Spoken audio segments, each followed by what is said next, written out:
That's horrifying. There is so much lore to the Wheel of Time. Oh! You think you're... Oh, words. Oh! Makeup artist. Mwah. Oh, I feel like crying. Hello everyone, welcome to another watch along of the Wheel of Time Season 3 episode 4 this time around.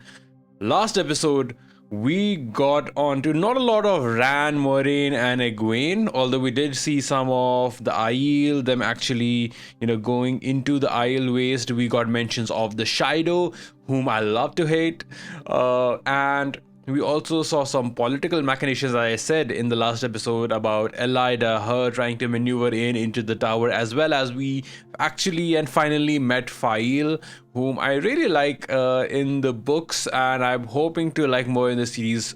She has her problems. Every character has their problems, but she gets a lot of hate.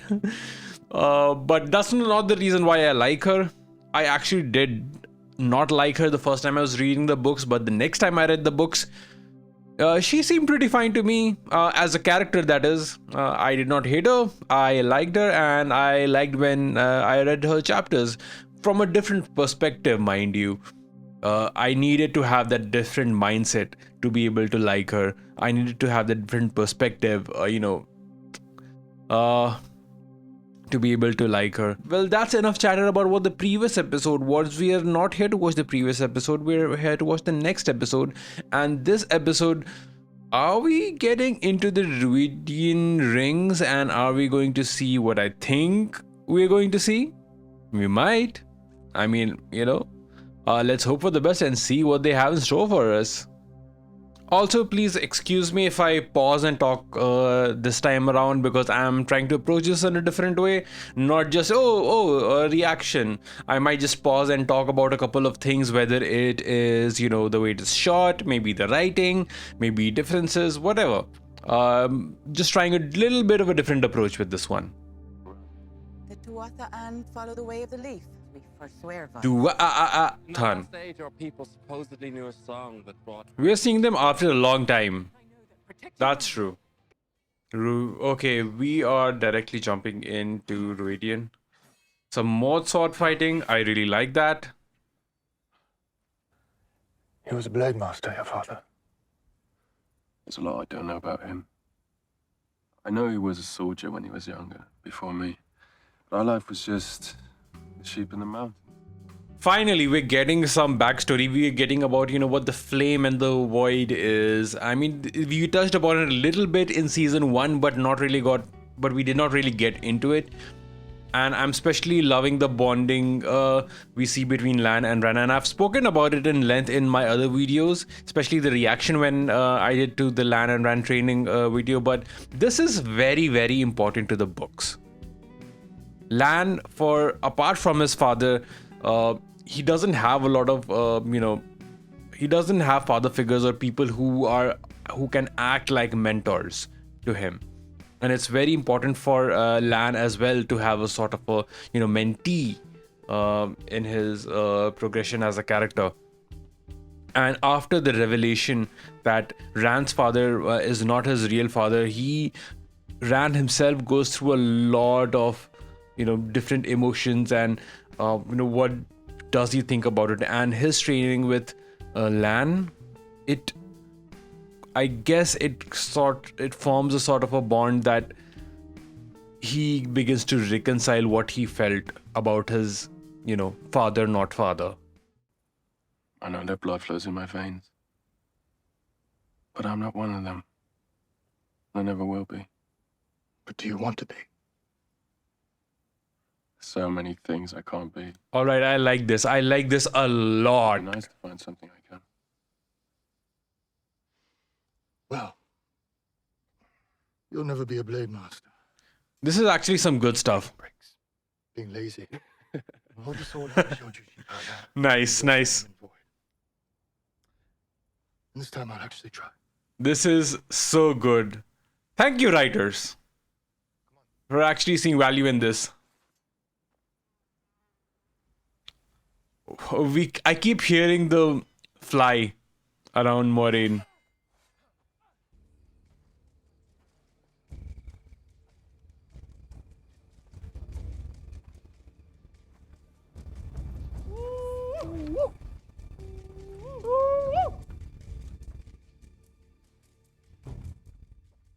I don't know what they're trying to do with this scene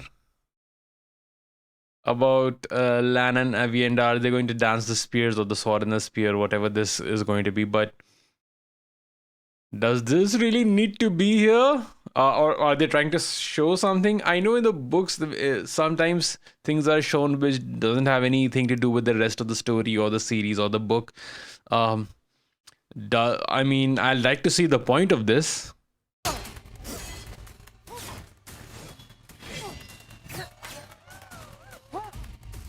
Stop this foolishness. You have run with the spears as long as you can. Longer than you should have. I am a maiden of the spear.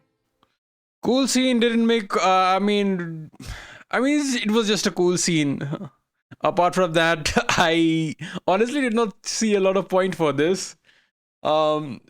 See, people may love it. People may love this scene. Like I said, it's a cool scene. Not a big fan of it. Chalo, at least they're like revealing stuff. You cannot run from what you must be. Why am I shouting into the mic, by the way? I'm sorry if I'm shouting into the mic.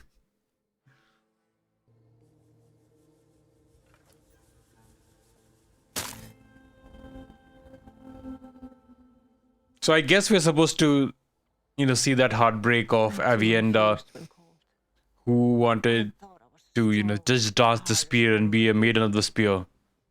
And having that fun with Lan, actually. And then having that being taken away. My obligation to the people. See you through anything. Come back to us.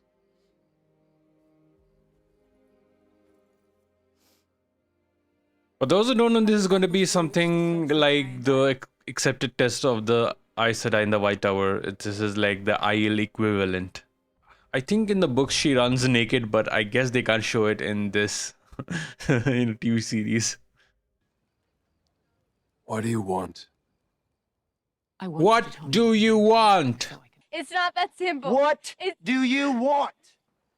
I will do nothing to hinder you from fulfilling your destiny. That's not the same thing. I've devoted my life. That's not the same thing. But I Yeah. will not promise to watch while you lay your head on a chopping block. I mean, he'll have to lay his head on a chopping block. Not good enough, Maury.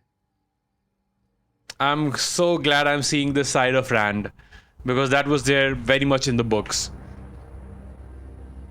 Of him being a wool-headed sheep herder. Chiefs can only speak of the city to others who've been. We just see his name as Clan Chief. Come on. If all clan chiefs and wise ones go to RHUIDEAN, Why is different. just Clan Chief? Chief on the left arm. Oh yeah, the dragon. Oh my god, it looks so good, man. The dragon tattoo. That's what they call us once. People of the dragon. He who comes with the dawn will be marked twice. That is how we will know him.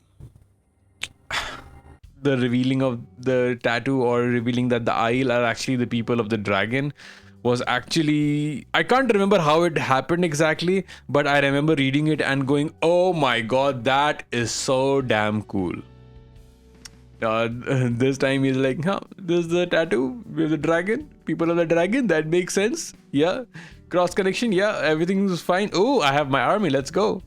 I'm sorry, I'm not hating on this. It's it's just funny. It's just a little bit funny to me how this was revealed.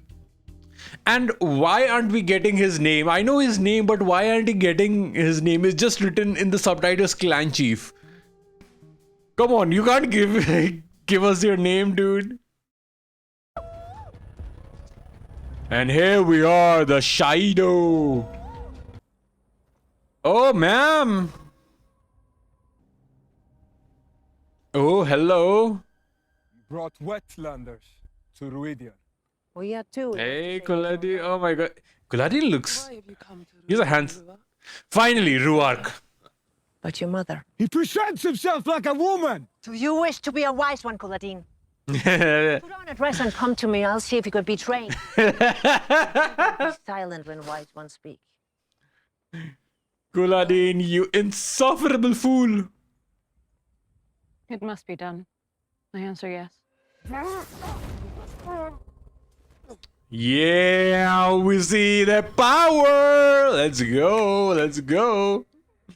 Taking a segueing into another topic for a moment, but when we saw Kuladin,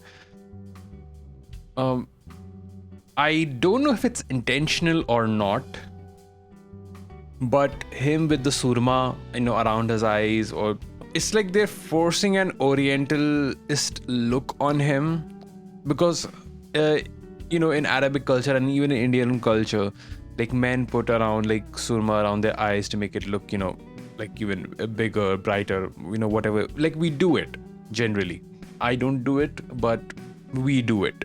It's a type of trope, and it's fine to put it, when you're trying to depict a culture which is, influenced by the Arabian culture, the Middle East culture.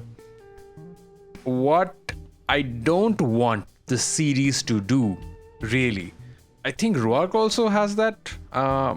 Please forgive me if I completely missed that part, because I think RHUIDEAN also has that makeup in this series. But I hope they don't make like the Shido look like the typical Orientalist fetishized version of Arabs. Just like how you see in Aladdin, the movie, the animation. It's a more like Orientalist fetishized fantasy of what their version of Arabia would look like and how people would dress. Like Jasmine would never dress that way, by the way. It's completely antithetical to what Arabian culture was, and it's more like a fetishized Orientalist view of what the best version of that would be. Anyway, that's besides the point. I hope they're not going to do that the same with the Shido, because Ail was essentially, hey, what if redheads were in in the desert with the Arabian culture instead of up in the north. That's basically, what if this but that was the point of Robert Jordan, and him having fun with it, and it's fine to have fun with it. That's fine. In the series, I hope, because it's way more visual than the books, I do not want them to fetishize this, because I would hate that. I would really hate that. Through this you will know, without doubt, some things that must be for you. Exposition. We need exposition. Sometimes dozens of years. Sometimes hundreds. Okay, I'm glad we're getting that, because otherwise there would have been no way to know this. To understand the blood in There would be so much confusion. It's explored nicely in the books. Let me pause this. Sorry, I keep talking, but okay, I'm glad that they're explaining, okay, this is what's going to happen, because they're not just telling them, they're telling us. And a lot of the people who are watching this show haven't read the books, so they need that explanation so that they can be ready. Oh, this is what we are seeing. Because you need to be a lot more straightforward for a TV adaptation with and it's made for the masses. Honestly, it's not made for a niche audience. For Wheel of Time, you can find that audience, and then it can go to the masses. It can't be the same for the TV series. It's just the medium just does not allow for that. And in the books, you can stumble into the truth of what the situation is. That happens a ton with fantasy books. You just stumble, you just see breadcrumbs, and you just see a little bit of, okay, what is this, what am I reading, and then suddenly it'll click together like, oh my god, this is what I'm reading. TV series and movies can do that, but not to the extent of what books can do. So if somebody gets pissed that, okay, they're doing way too much exposition, there is so much lore to the Wheel of Time. I mean, I can't remember them all. Can you? Some people can, but I can't remember them all. I can't recall them all. I would need reminders of, okay, this is what's gonna happen now. So if I can't remember it, being such a huge nerd and a huge fan of Wheel of Time, think about the normal person who is watching the series, We do not see them until they stand among the living once more. This episode is entirely Ran and Moraine. Ready? No. Okay, this set piece is amazing. Officially, it's amazing. Doesn't seem like you. Okay, here's the lowdown. In the books, it's not just Rand who goes through the RHUIDEAN trial. It's Rand, Avienda, as we see in the series, it's Moiraine and it's Matt. We're not getting Matt. Because Matt has to go do other things. And Matt's arc was completely disrupted by Barney leaving the show, so they're doing a lot of course corrections, and actually the way that they are course correcting is it's fine, especially with the doorway that we saw in in Min's vision, and it being in the tower, and him going through and him being hung from the neck from it. I don't know how they're going to exactly show it, but this course correction I don't mind, although I would have preferred Matt to be here. It's not a big deal for me right now, because this is going to be Rand's moment. Matt is going to have his moment, maybe at a different point in time in the series, but Matt is going to have his moment. Avende Sora. Okay, I love the way how they've shown Avende Sora tree. It is actually pretty good. It has that look of an ancient tree. The Aiel entrusted a sapling of Avendasora to Kyrian hundreds of years ago. More low drop, I love it. A repayment of some debt even older. Okay, we're finally getting this scene, guys. Let's go! Oh, yeah. Said you were here. Oh, nice. We're getting this, guys. I mean, I'm glad they're showing Meridian, and him being stuck there.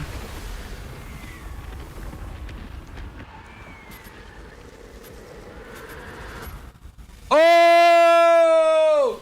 Yes! Okay, let's go, Jan to win! Man, you should... Why isn't your thing up? I think this is almost like how we saw his mother. Oh, yeah. Oh, no. Oh, I love the makeup that they've done with him as Janduin. Shade of my heart. Oh, okay. That's horrifying. That is horrifying. More. Oh my god, again the makeup. RHUIDEAN. Okay, we're seeing how the fog is made. Shade of my heart.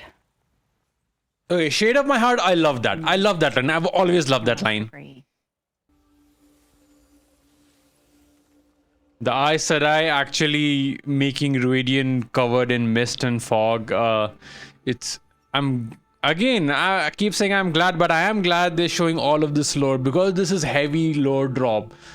And this is one of the best books of the Wheel of Time. And this revelation in the books is actually so epic. You do not know why. Exactly. Much you do not know. You see so many people who have actually come and failed. I don't think we saw skeleton in the books, but we did see people struggling. We did hear about people struggling, and lots of people who did not come out, who could not who could not face their past, who could not, come to accept what their past had been, and they were so deep rooted in their own ideology of what they needed to follow. Because of what their elders said, and not actually knowing the truth behind it, and then having to carry that burden and agreeing to carry that burden, and that's why lots of people failed, because again they didn't come to an acceptance to that. And oh my god, this episode is completely focused on Rand and Moiraine, is it? I mean, it makes sense. It is a huge, like, lore breaking, not lore breaking, but like, you know, like amazing chapters in the books. And it has a lot of consequences for the series moving forward. I can see why they would dedicate an entire episode to this. I guess that's why we didn't see a lot of it last episode. We were focusing more on the other players. I would like it if we don't see Rand and Moiraine that much in the subsequent episodes. In all honesty, I wouldn't mind it, and I would rather have them focus on Matt and the Battle of the Two Rivers, because we don't have a lot of this is already the 4th episode. We just have 4 episodes to go till the end of the season. It feels like it's going by so quickly. And I think I mentioned in the comments as well, I would have loved a Xena type of adaptation where we could get 24-40-minute episodes or even 30-minute episodes, and then it could capture so much. Mustachioed man, Muradin. They say it makes you feel peaceful just to sit beneath its branches.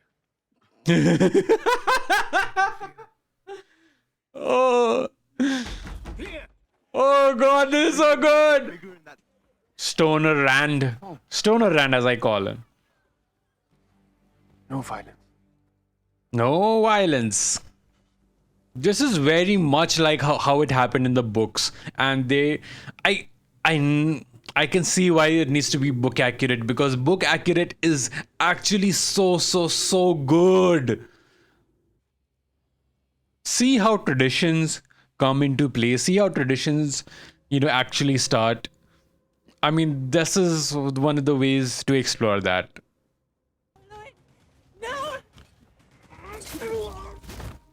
Oh!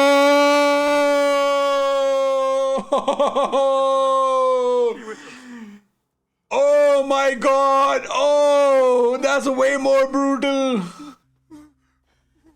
That's way more brutal. What have we done?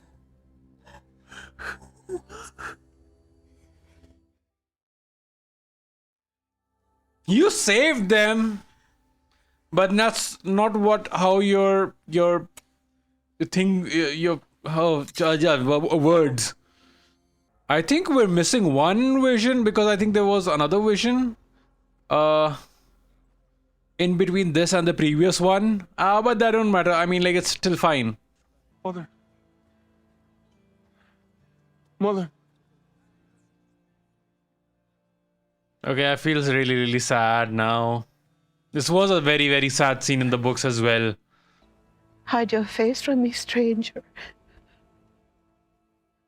Oh! The face like that. Oh! See it.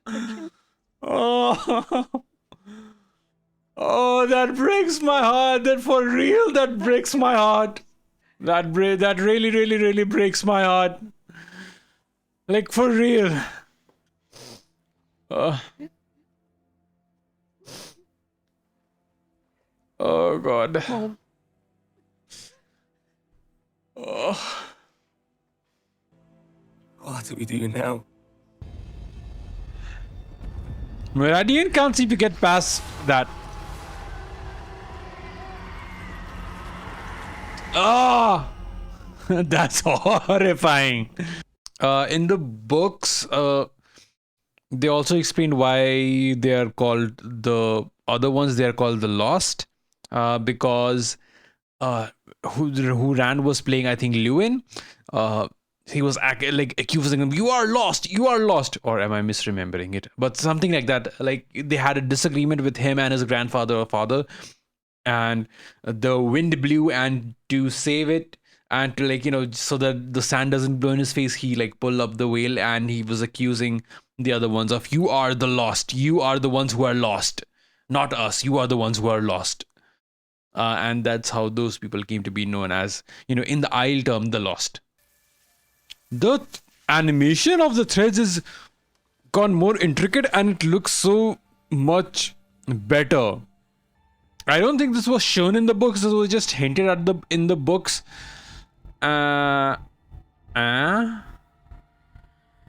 Again, I have to go read the books, man, but I don't have the time. Aviendo!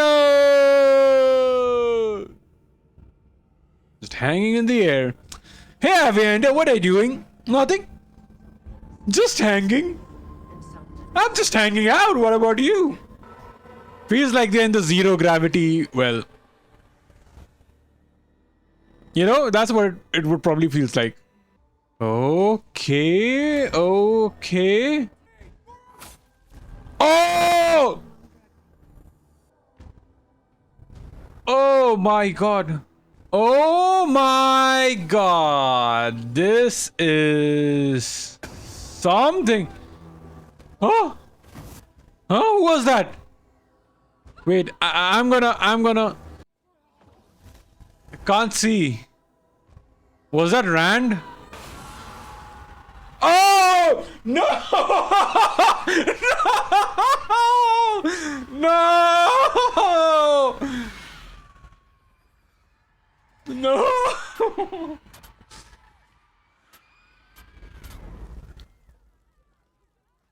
Okay, makeup artist. Mwah. The earth is settling. We'll find someplace safe, someplace where we can sing. So, songs of the harvest. I remember it. Don't leave. So much low drop. I love it. Way of the leaf. Hey, is this gonna be the two of you?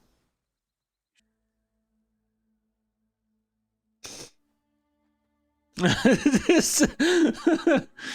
Told me to look after this tree, and someday you will too. This episode just breaks my heart. Oh, I feel like crying. Oh! Oh! Yes! Age of Legends! Aiel. Ah, yes! More low drop! Low drop! Hola. Daniela Vaca. I think she's the same one we see like a couple of visions ago, the old one. God, I mean, I'm getting chills and it's breaking my heart and it's making me sad at the same time. Such high tech. And still using horse carriages. Again, people are gonna be pissed. We're seeing literally the breaking of the world. Yes. I guess one or two more visions. We don't even see Muradin now. Get up, get up, get up! Oh, there's Muradin. Oh no!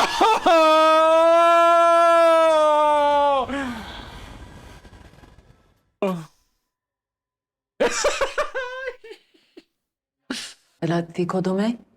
Dark, I say. Ah!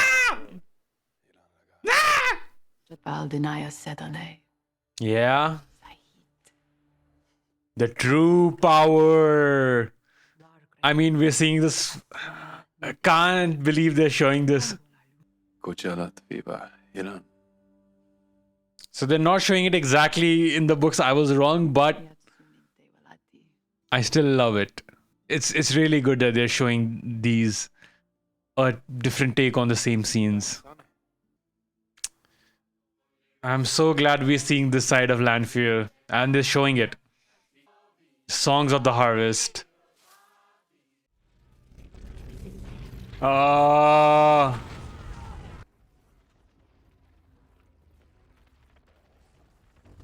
Ah. Ah.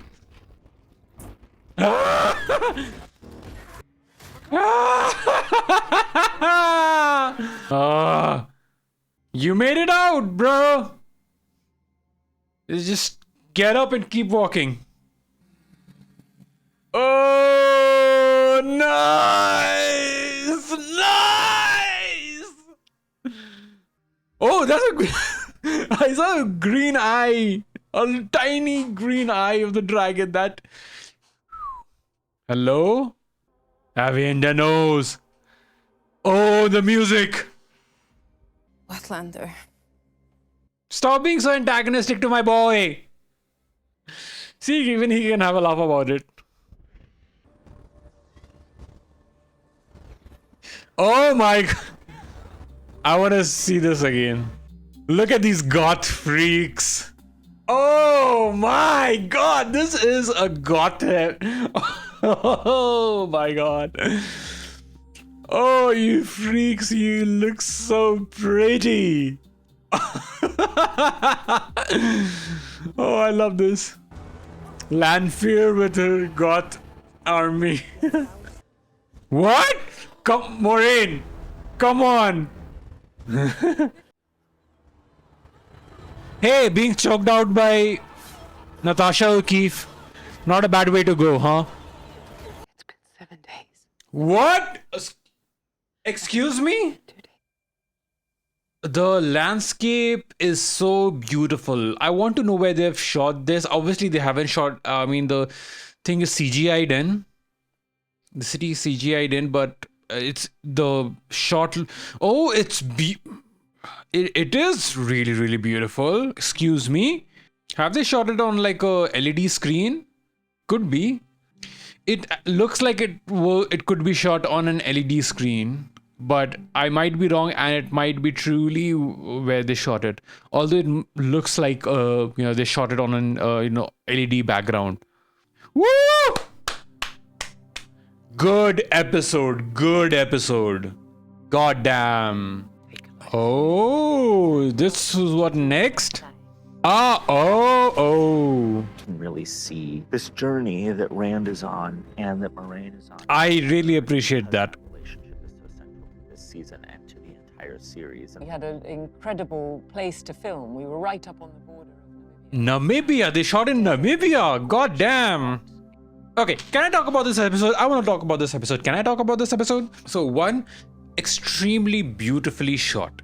I mean, you see all the history of the Isle and the Tuathan. Actually, the Tuathan are like, as you see now, they are part of the Isle, and you see that in season. You meet them in season 1, the Tuathan, with Perrin and Egwene going on their little excursion, but we don't really talk to them that much, and most people would have forgotten about them, honestly. But they are an important part, and they keep talking about finding the song, and we see the song in this, or at least what I think is the song in this. And the way of the leaf, harvesting and growing and caring for things and living a life of peace, and abhorring violence and all of that. And we see how, like Rafe said, how people can come from the same source but be like literal opposites of the other. The Isle, the fiercest warriors, and the Tuathan who just don't do literally any kind of violence. And we see Moiraine going through the rings, which was just hinted at in the books. It wasn't explored that much, but we know that she saw a lot of different visions. And we actually see these visions. The goth look, oh my god, I can't even begin to say how pretty they all looked. And some of those visions were weird, man. But a lot of the visions were either she was killing Rand, bowing down to Rand, or Lanfear killing her. Lanfear is going to be a major player, honestly. She was a major player last season, this season, and in the subsequent seasons as well. In the books as well, she is. And I'm glad they took a different direction in one of the scenes, or rather in a couple of scenes, especially one of the scenes where we see Lanfear talk to the Aiel about the harvesting and thing. And it plays out differently in the books, but it carries the same feeling, and I think this makes it a lot more powerful. Especially seeing Lanfear as the good person with good intentions. Like, hey, I want to do this thing so everybody can benefit from this. And we don't see that, like snarky, like, I said this thing to him, but I actually meant this thing. It felt like Lanfear was actually trying to do good at that point. If I missed anything, please, we can discuss it in the comments. Let's discuss it in the comments if I missed anything, or if you think that one of my takes is wrong. I'm happy to discuss it. What I don't appreciate is people just, this episode sucked. Come on. Let's go past that. But whatever. The Lan versus Avienda thing, I'm like, I can see why they did that. The weakest point in the episode. I mean, I shouldn't say weakest, but to me, it didn't sit right with me. I can see why it would sit right with other people. Okay, fine. I don't have a problem. It's just like, could be better. Again, what do I know? I'm not writing at such a huge scale because they have to fit in 8 episodes, a huge story. Obviously, things have to, be cut and be added to make room for other things to take place. I'm so glad that they dedicated an entire episode to this. I am so glad. I wish we could get that for a lot of certain moments that happen in the series. I'm not gonna hold out for it.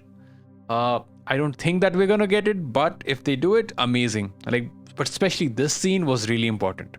And we just have 4 more episodes to go. Not a lot, really. Just 4 more episodes. What you gonna do? We have the Battle of 2 Rivers that needs to take place, which you saw in the trailer.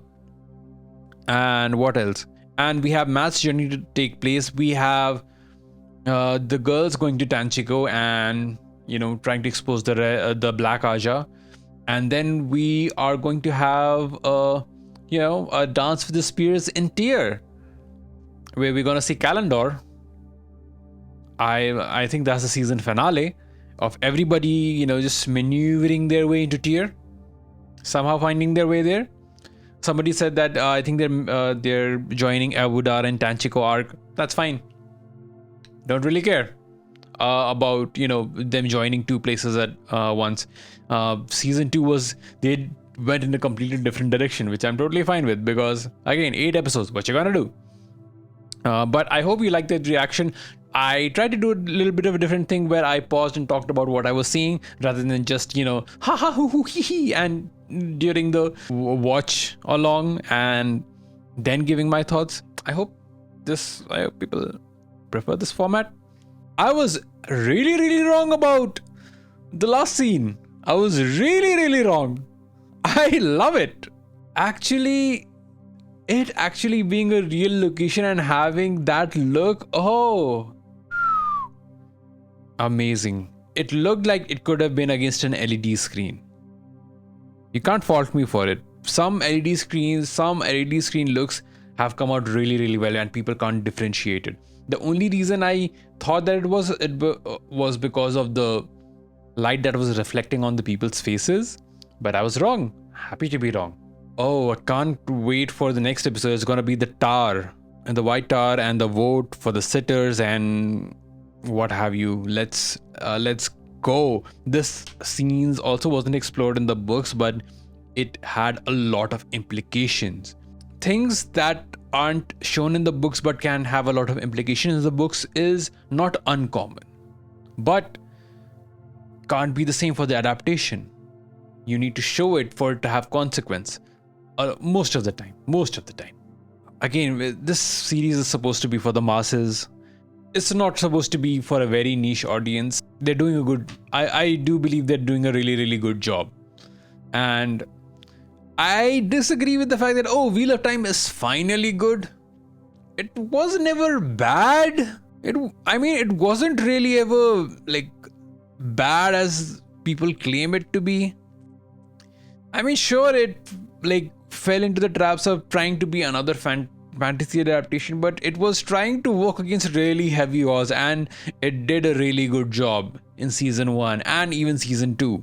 Every subsequent season I know is going to be better than the last, and I can bank on that opinion. So with that said, I'll see you in the next reaction episode of Wheel of Time Season 3. I'll see you in episode 5. Until then, Dovienda Setovia Sagan.